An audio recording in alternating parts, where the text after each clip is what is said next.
नमस्कार दोस्तों, क्या आप जानते हैं सनातन धर्म का सबसे प्रथम युग और कोई नहीं सतयुग था। और ऐसा हमारे धर्म ग्रंथों से ही पता चलता है कि इस कलयुग के बाद फिर से सतयुग लौट कर आने वाला है।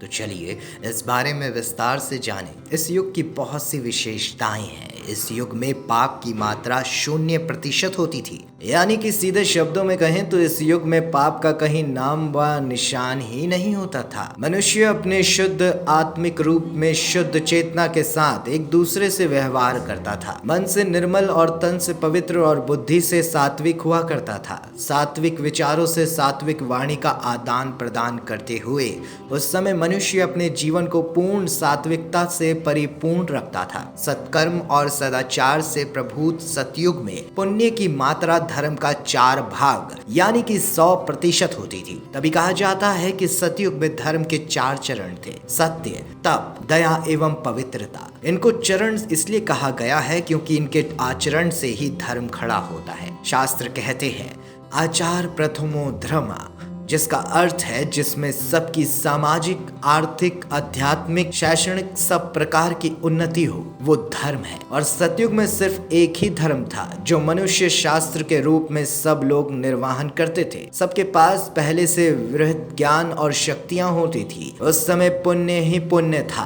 पाप का नामो निशान भी न था। कुरुक्षेत्र मुख्य तीर्थ था। लोग अति दीर्घ आयु वाले होते थे। ज्ञान, ध्यान और तप का प्राधान्य था। मंधाता, पुरुरवा, धुंधमारिक और कार्त्यवीर ये सतयुग के 4 चक्रवर्ती राजा रहे। पर जैसे हर शरीर का अंत होता है, ठीक वैसे ही एक समय का अंत भी आता ही है। ऐसा माना जाता है कि सतयुग का समय काल सबसे लंबा चला, जो कि 17,28,000 सालों का था, जिसमें एक सामान्य व्यक्ति 1,00,000 साल तक जी सकता था, जिनका कद 32 फुट लंबा हुआ करता था। इस युग में इंसान अपनी इच्छा अनुसार मरण स्थिति को भी प्राप्त कर सकते थे। सब लोग सिर्फ अच्छे कामों में रहते थे। दुख व पीड़ा की उस समय कोई जगह नहीं थी, क्योंकि सब लोग प्रसन्न रहते थे। ना कोई बीमार पड़ता था और ना ही कोई गरीब था, ना ही कोई अमीर।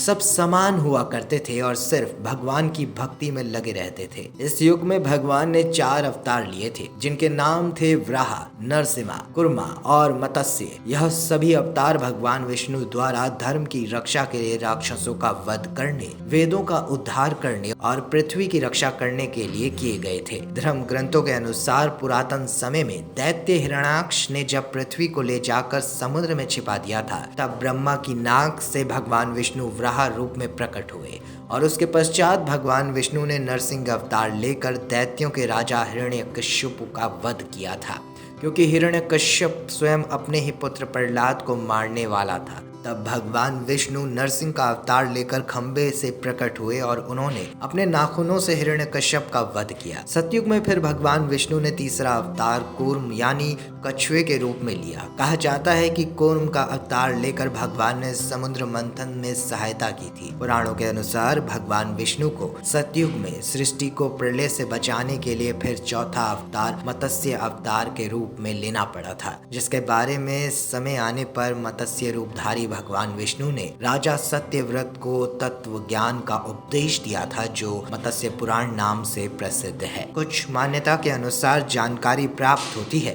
कि सतयुग से पहले कुछ भी नहीं था। सतयुग से पहले सिर्फ चारों तरफ अंधकार ही अंधकार था। सतयुग से पहले ना ही किसी प्रकार की रोशनी थी और ना ही सूर्य और चंद्र थे।